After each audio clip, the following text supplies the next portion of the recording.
고린도전서 15장 29절로 34절 말씀 저희 다 같이 보겠습니다.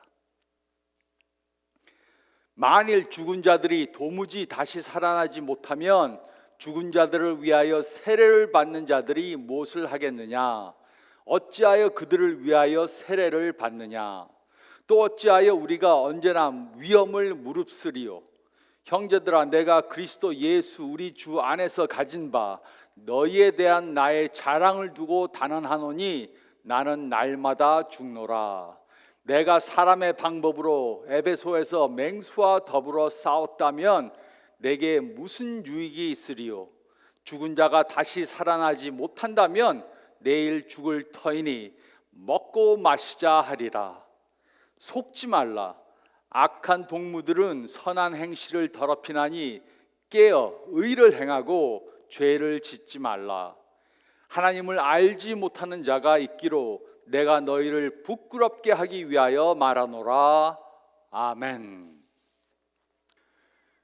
우리는 지금 부활절에 대한 설교 시리즈를 하고 있습니다. 오늘은 부활주의를 맞아 예수님의 부활이 가져다주는 소망에 대해 생각해 보겠습니다. 에드가 앨런 포는 미국 역사상 가장 뛰어난 작가 중 한 사람이었습니다. 그는 단편 소설과 시를 많이 썼고 그것들을 통해 수많은 독자들을 잊혀지지 않는 상상의 세계로 이끌어 주었습니다. 그는 자신의 자서전 구덩이와 진자에서 자신의 절망에 대해 표현했습니다. 그는 자신의 운명은 구덩이에 빠진 사람과 같다고 표현했습니다. 그 구덩이에 빠져서 나올 수가 없었습니다. 그리고 죽음의 예리한 칼날이 그의 머리 위로 계속해서 스쳐 지나갔습니다. 매번 그 칼날이 지나갈 때마다 그 칼날은 그에게 점점 더 가까이 내려왔습니다. 그에게는 아무 소망도 없었고 죽음 너머에는 그 어떤 것도 없다고 생각했습니다. 그는 그의 깊은 절망을 이렇게 표현한 것입니다. 그가 태어나기 수백 년 전에 구약 시대에 살았던 욥은 그보다 훨씬 더 큰 불행을 겪었습니다. 그는 한순간에 자신의 모든 가족들과 모든 종들과 모든 소유를 전부 다 잃었습니다. 그뿐만 아니라 그의 온몸에 종기가 나서 온몸이 썩어 들어가고 있었습니다. 에드가 앨런 포와 같이 욥도 욥기에서 자신의 고통에 대해 말했습니다. 그는 자신의 고통과 연결되는 여러 어려운 질문들을 했습니다. 욥기 14장에서 욥도 자신의 운명이 구덩이에 빠져 있는 것 같이 표현했습니다.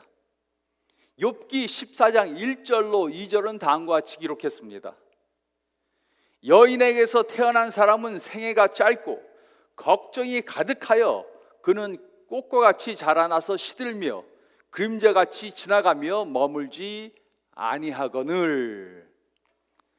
하지만 욥은 에드가 앨런 포와 달리 부활을 믿었습니다. 그는 고뇌 중에 욥기 19장 25절에서 27절에 이렇게 말했습니다. 내가 알기에는 나의 대속자가 살아계시니 마침내 그가 땅 위에 서실 것이라. 내 가죽이 벗김을 당한 뒤에도 내가 육체 밖에서 하나님을 보리라. 내가 그를 보리니 내 눈으로 그를 보기를 낯선 사람처럼 하지 않을 것이라. 내 마음이 초조하구나. 욥은 그의 대속자가 계시며 자신이 죽은 후에 천국에서 그가 예수님을 볼 것을 믿었습니다. 그리고 그날을 고대하며 기다렸습니다. 주 52년에 사도 바울은 고린도를 방문해서 사람들에게 부활에 대해 가르쳤습니다. 그때 많은 고린도의 사람들이 예수님의 부활과 자신들이 부활할 것을 믿었습니다.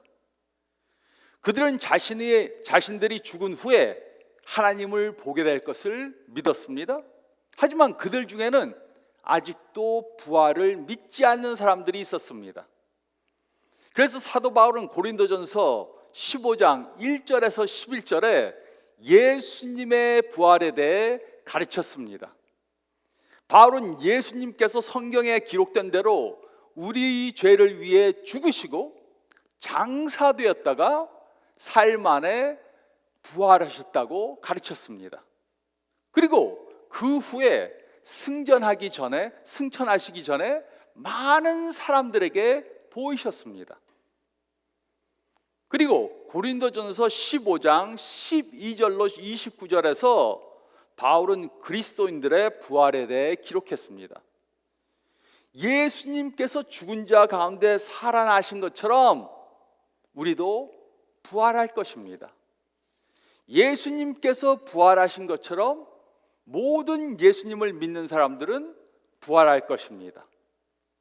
그리고 또한 그는 고린도전서 15장 29절에서 34절에서 일상적인 논리를 사용해서 설명했습니다. 그는 부활에 대한 자신의 주장을 더 강조하기 위해 부활이 없으면 어떻게 합니까? 라는 질문을 했습니다. 그는 부활이 없다면 우리의 믿음과 행함이 모두 헛것이라고 대답했습니다. 하지만 부활이 있다면 우리는 더 이상 부활을 믿지 않는 사람처럼 살면 안 됩니다. 그러므로 그는 예수님의 부활과 우리의 미래의 부활은 우리들에게 다음에 세 가지 현실적 소망을 준다고 주장했습니다. 첫째로 우리가 읽은 말씀 가운데 29절 말씀을 보면 우리는 이 세상을 떠난 사람들과 다시 만날 소망을 가질 수 있습니다. 우리는 이 세상을 떠난 사람들과 다시 만날 소망을 가질 수 있습니다. 29절은 이렇게 기록했습니다. 만일 죽은 자들이 도무지 다시 살아나지 못하면 죽은 자들을 위하여 세례를 받는 자들이 무엇을 하겠느냐? 어찌하여 그들을 위하여 세례를 받느냐? 이 구절을 이해하는 것은 쉽지 않습니다. 일부 신학자들은 죽은 자를 위해 세례를 받았다라는 말에 여러 가지 다른 의견을 가지고 있습니다. 이것에 대해 몇 가지 다른 해석들이 있습니다. 어떤 사람들은 이것이 죽은 신자들을 대신해서 살아있는 가족 중에 어떤 사람이 대신 세례를 받은 것을 말한다고 그렇게 말합니다. 그러나 이 본문은 이런 해석을 지지해 주지 못합니다. 저는 이 말씀의 의미는 매우 간단하다고 생각합니다.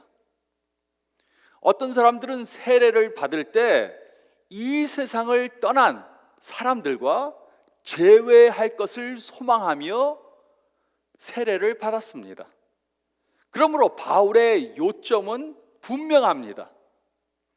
부활이 없고 죽음이 끝이라면 먼저 천국에 간 사람들과 다시 볼 것을 소망하며 세례를 받는 것은 어리석은 것이다, 이렇게 말한 것입니다.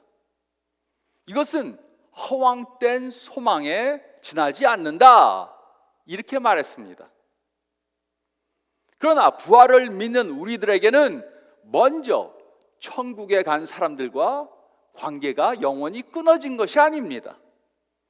우리는 언젠가 천국에 가서 바울, 베드로, 요한, 또 다른 사람들을 만나게 될 것입니다. 그리고 우리의 가족들, 친구들, 그리고 이 세상을 떠난 모든 성도들을 다시 만나게 될 것입니다. 그리고 이런 믿음은 우리 모두에게 큰 격려가 됩니다. 지난 2, 3년 동안 많은 가족, 친척, 친구들, 성도들이 이 세상을 떠났습니다. 저희 어머님, 장모님, 장인도 지난 1년 동안 다 이 세상을 떠나셨습니다. 저의 장인, 장모님은 갑자기 돌아가셨고 저희 어머니는 1년 동안 누워 계시다가 돌아가셨습니다.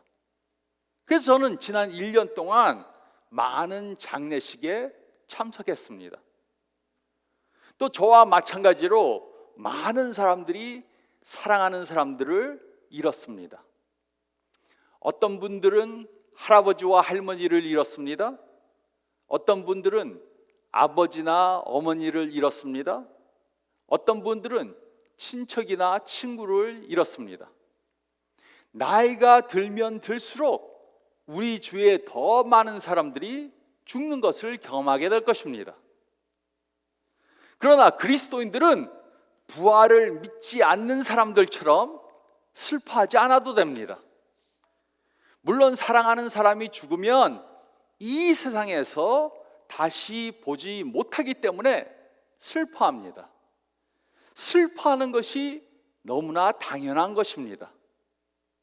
그러나 우리에게는 천국에서 그들을 다시 만나보게 될 소망이 있습니다.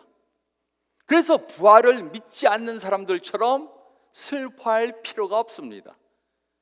그리고 이것은 추상적인 감정이 아닙니다. 부활에 대한 우리의 믿음은 이 세상을 먼저 떠난 사람들을 다시 볼 수 있다는 소망을 줍니다. 부활을 믿기 때문에 우리는 이 세상을 떠난 사람들과 다시 만날 소망을 가질 수 있습니다. 우리는 이 세상을 떠난 사람들과 다시 만날 소망을 가질 수 있습니다. 그리고 둘째로 30절에서 32절 상반절 말씀을 보면 우리는 오늘의 시련을 견딜 수 있습니다. 우리는 오늘의 시련을 견딜 수 있습니다. 30절에서 32절 상반절은 이렇게 기록했습니다. 또 어찌하여 우리가 언제나 위험을 무릅쓰리요? 형제들아, 내가 그리스도 예수 우리 주 안에서 가진 바 너희에 대한 나의 자랑을 두고 단언하노니 나는 날마다 죽노라. 내가 사람의 방법으로 에베소에서 맹수와 더불어 싸웠다면 내게 무슨 유익이 있으리요? 부활이 없다면 예수님을 위해 당하는 고난은 아무 소용이 없는 것입니다. 헛된 것입니다. 바울은 언제나 위험을 무릅썼습니다. 그는 매일 죽음의 위험을 당했습니다. 그는 맹수와 싸웠습니다. 바울이 에베소에서 맹수와 싸웠다는 이 말은 문자 그대로 원형 경기장에서 맹수와 싸웠다는 뜻은 아닙니다.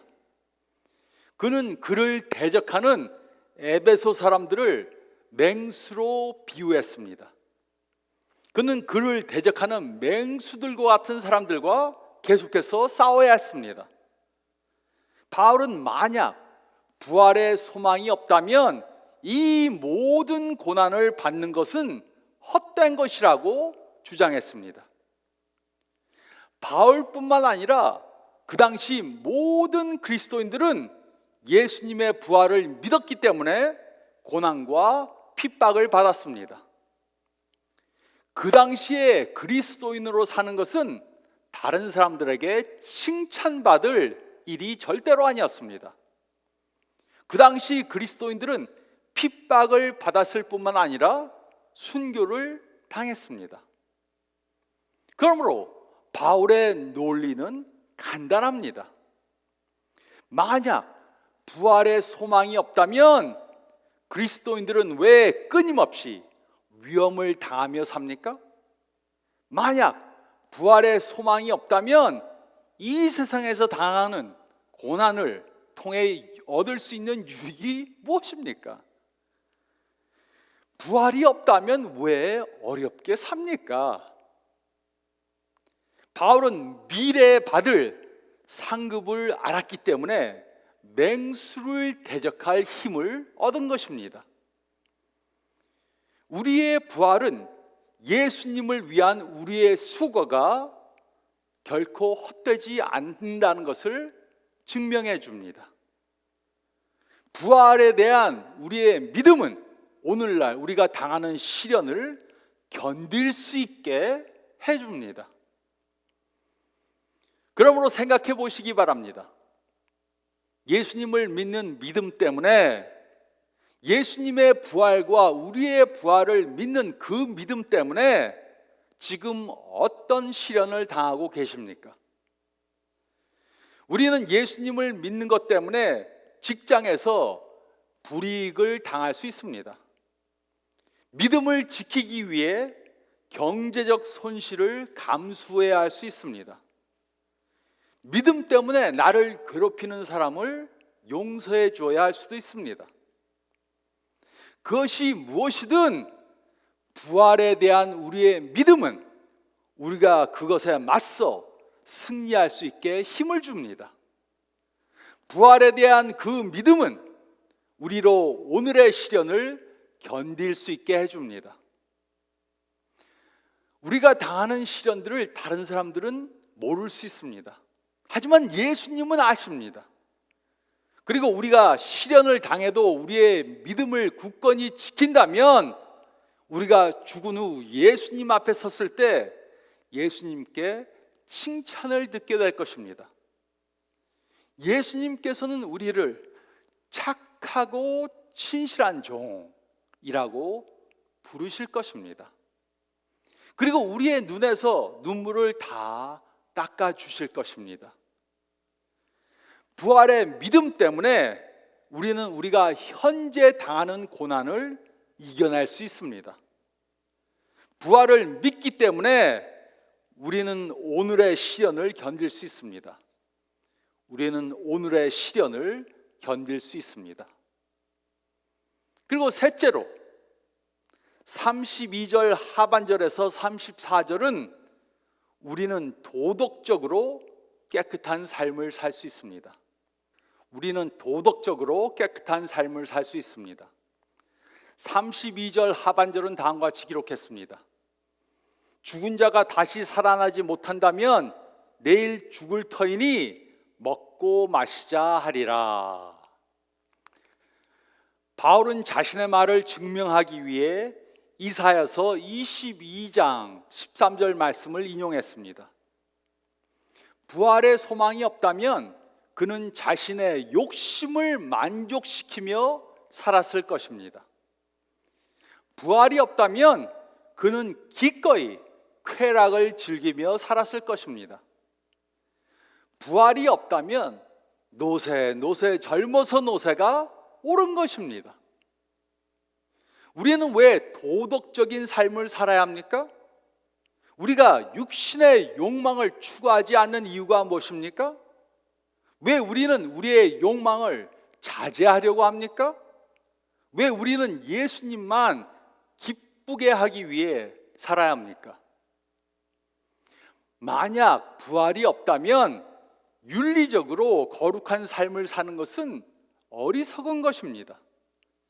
이 세상만 있고 죽음으로 모든 것들이 다 끝난다면 세상에서 쾌락을 즐기며 사는 것이 현명한 것입니다. 사람들이 쾌락주의적으로 사는 이유는 현재를 바라보는 시각 때문입니다.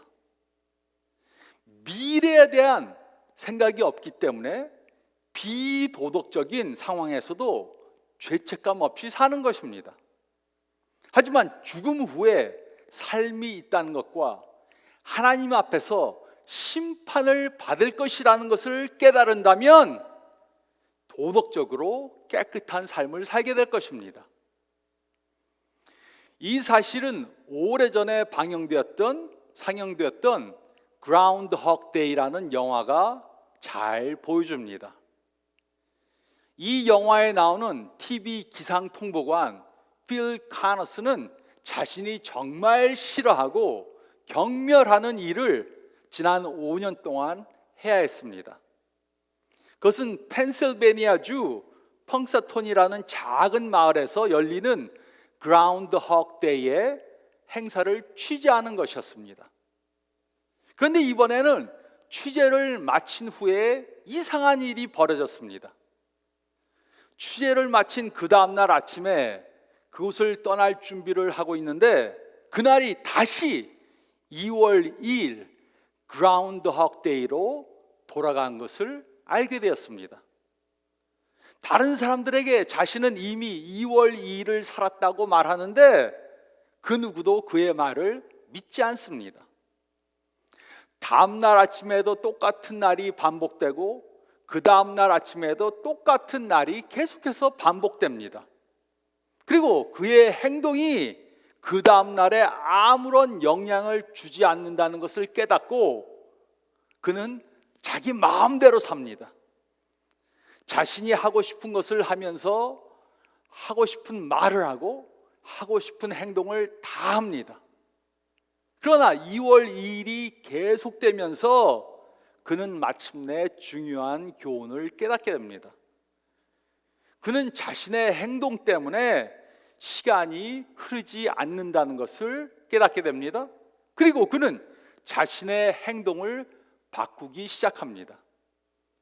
그는 하루를 완전히 선하게 살고 난 후에야 펑사토니를 떠나게 됩니다. 이 영화는 이기주의적인 삶을 사는 이유가 도덕적 타락 때문이 아니라 제한된 시각 때문이라는 것을 말해줍니다. 사람들이 이기주의적으로 사는 것은 도덕적으로 타락했기 때문이 아니고 제한된 시각을 갖고 있기 때문입니다.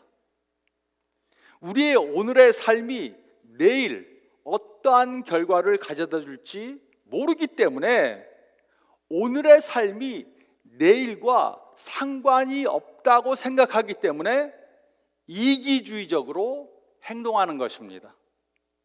그래서 부활의 믿음은 도덕적 보호 장치 역할을 합니다. 우리로 도덕적으로 죄를 짓지 않고 깨끗하게 살 수 있게 해줍니다. 부활도 없고 천국도 없다면 도덕적으로 살 이유가 없습니다. 그러나 우리들에게는 부활과 천국이 있습니다.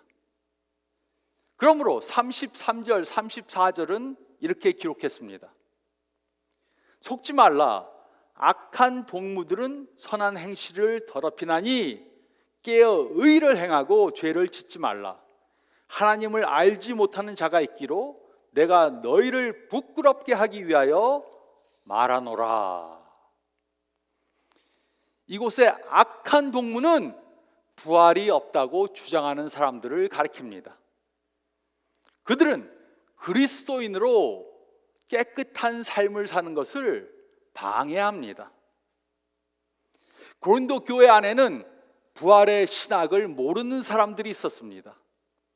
그들은 부활의 진리를 부정했기 때문에 계속해서 죄를 범하며 살고 있었습니다. 바울은 고린도 교회 교인들에게 죽은 자들의 부활을 부인하는 죄를 짓지 말라고 경고했습니다.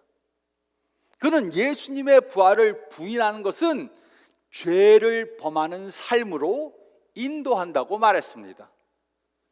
하지만 부활을 믿고 천국을 믿으면 죄를 범하는 삶을 살면 안 됩니다. 오늘의 우리의 삶이 미래 천국에서 어떤 영향을 줄지 안다면 우리는 죄를 더 이상 범하면 안 됩니다. 부활을 믿기 때문에 우리는 도덕적으로 깨끗한 삶을 살 수 있습니다. 우리는 도덕적으로 깨끗한 삶을 살 수 있습니다. 어떤 사람들에게는 부활의 소망은 하나의 이론에 불과합니다. 그냥 머리로만 알고 있는 것입니다. 그래서 삶에 변화가 없습니다. 그들은 오늘의 행동이 내일에 아무런 영향이 없는 것처럼 삽니다. 에드가 앨런 포는 그렇게 틀린 진리를 말한 것이 아닙니다. 그의 논리는 크게 틀린 것이 아니었습니다. 부활이 없다면 그의 논리는 맞는 것입니다. 부활이 없다면 우리는 모두 죽음의 추 아래 있는 구덩이에 닫혀 있는 것과 같습니다. 하지만 우리는 예수님의 부활을 믿습니다. 그리고 또 우리도 부활할 것을 믿습니다. 그래서 우리는 욥이 한 그 말을 되풀이할 수 있습니다. 욥기 19장 25절로 27절은 다음과 같이 기록했습니다. 내가 알기에는 나의 대속자가 살아계시니 마침내 그가 땅 위에 서실 것이라. 내 가죽이 벗김을 당한 뒤에도 내가 육체 밖에서 하나님을 보리라. 내가 그를 보리니 내 눈으로 그를 보기를 낯선 사람처럼 하지 않을 것이라. 내 마음이 초조하구나. 욥은 그의 대속자가 계심을 믿었습니다. 그를 죄에서 구원해 줄 분이 있다는 것을 믿었습니다. 그리고 죽은 후에 그분을 직접 뵐 것을 믿었습니다. 그래서 그날을 초조하게 기다리며 산 것입니다. 우리도 부활을 믿지 않는 사람들과 근본적으로 다른 삶을 살아야 합니다. 우리는 부활을 믿기 때문에 우리는 이 세상을 떠난 사람들과 다시 만날 소망을 가질 수 있습니다. 또 우리는 오늘의 시련을 견딜 수 있습니다. 그리고 우리는 도덕적으로 깨끗한 삶을 살 수 있습니다. 이런 부활의 소망을 가지고 사는 저와 여러분들이 되시기를 부활하신 예수님의 이름으로 축원드립니다.